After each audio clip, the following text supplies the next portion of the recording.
लगभग 4.5 billion years पहले जब अर्थ की फॉर्मेशन हो ही रही थी, तब एक और प्रोटो प्लैनेट एग्जिस्ट करता था। उसका नाम हमने रखा है थिया। ये करीब मार्स के साइज का प्लैनेट था। सोलर सिस्टम फॉर्म होने के करीब 100 मिलियन साल बाद ये प्लैनेट आकर धरती से टकरा जाता है।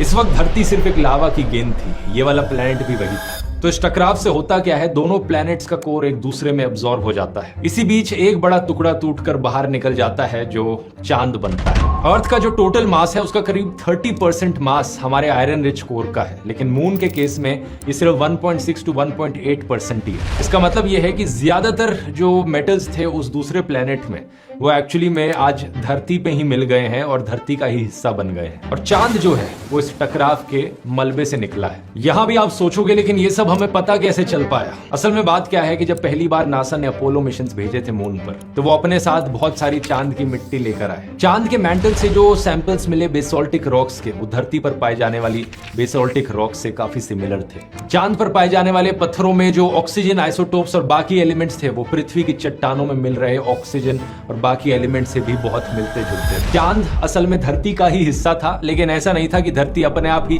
अचानक से एक दिन टूट गई और चांद निकल गया। धरती का हिस्सा तभी टूटा जब एक और प्लैनेट इससे आकर बहुत ही भयानक तरीके से टकराया। स्क्रीन पर आप देख सकते हैं इसी चीज का नासा के सुपर कंप्यूटर द्वारा बनाया गया एक सिमुलेशन।